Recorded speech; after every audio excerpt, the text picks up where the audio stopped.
Buenas noches, mi nombre es María Auxiliadora Carrillos Palma, estudiante de Relaciones Industriales, sede Guarena.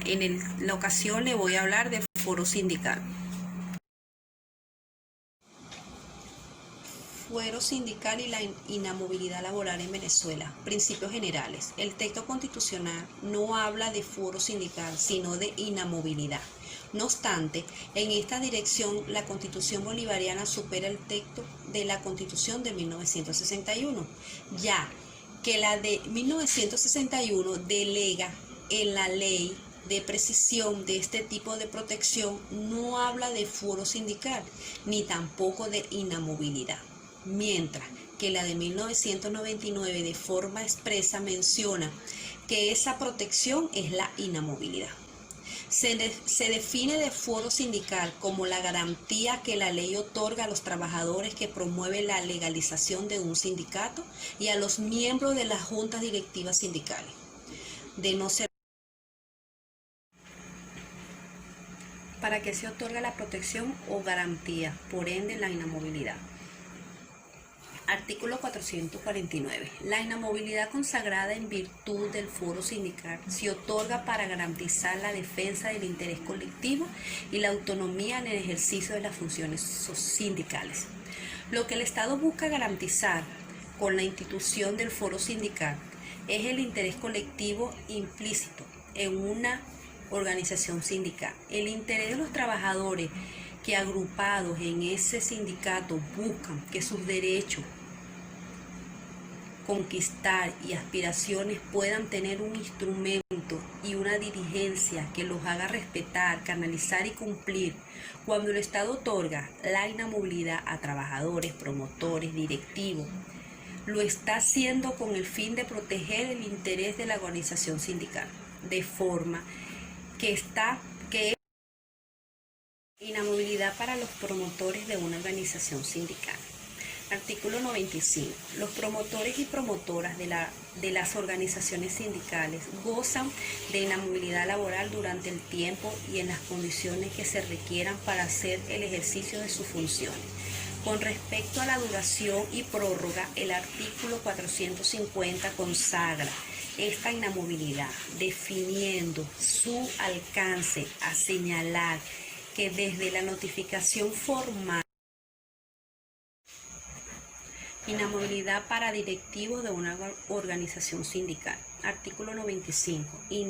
Integrantes de la directiva de las organizaciones sindicales gozarán de inamovilidad laboral durante el tiempo en las condiciones que se requieran para el ejercicio de sus funciones.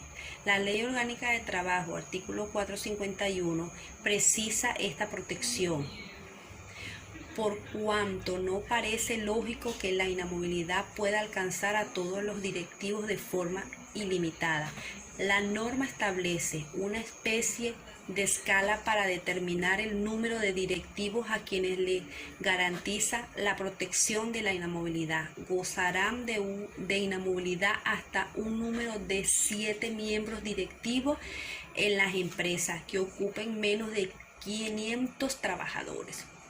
9 miembros directivos en las empresas que ocupen entre más de 500 y menos de 1000 trabajadores.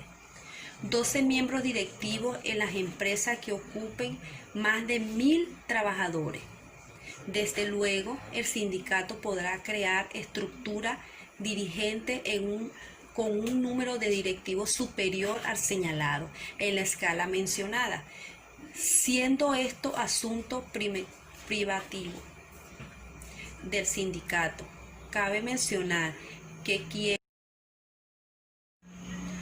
inamovilidad por celebrarse elecciones sindicales. En caso de celebrarse elecciones sindicales, los trabajadores de la empresa gozarán de inamovilidad desde el momento de la convocatoria hasta el de la elección. El lapso respectivo no podrá exceder de 2 meses durante el periodo de 2 años. Así lo dispone el artículo 452 de la Ley Orgánica del Trabajo.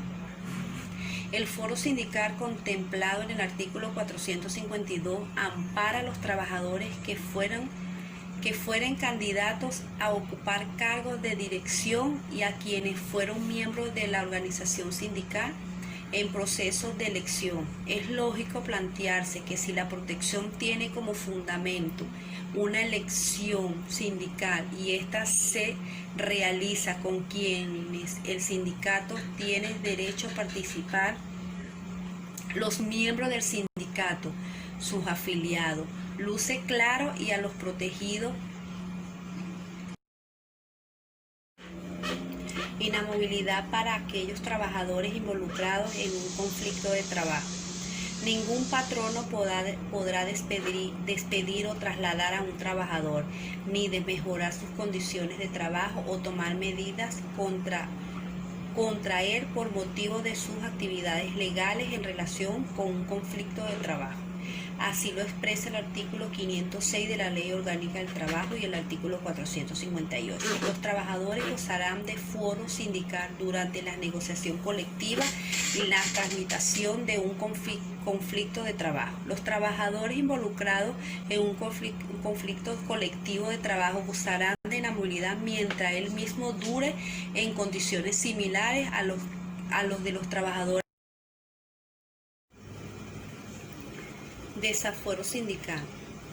Es perfectamente posible que el trabajador con fuero con inamovilidad puede ser objeto de una medida de despido o puede ser objeto de un traslado de una desmejora siempre y cuando exista una justa causa que lo justifique. Causa que deberá ser debidamente calificada y comprobada. No se trata entonces de que el fuero o inamovilidad sea como una especie de manto impeditivo de medidas que puedan llegar a afectar el trabajo de ninguna manera, ya que si llega a existir una causa que justifique la medida y tal causa fuera suficiente probada, la medida procederá plenamente. Visto esto, se presentan dos situaciones distintas.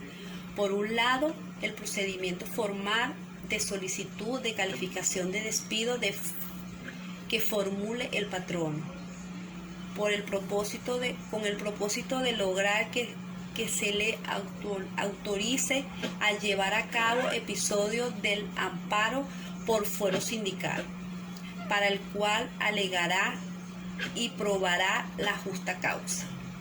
Y por otro lado, el procedimiento que debe impulsar el amparo, el fuero o inamovilidad sindical, cuando es despedido sin que antes el patrono se haya acogido a la previa calificación de la justa causa, buscando su reenganche, reposición o reinstalación.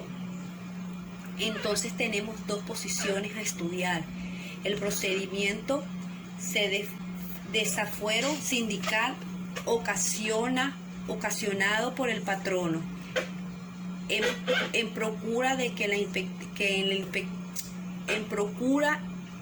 inspector de trabajo levante el fuero desafuero para que pueda ser posible que se autorice el despido, es decir, se califique el despido y autorice el traslado a las desmejoras alegadas. Por otra parte, el procedimiento de la reposición, reenganche,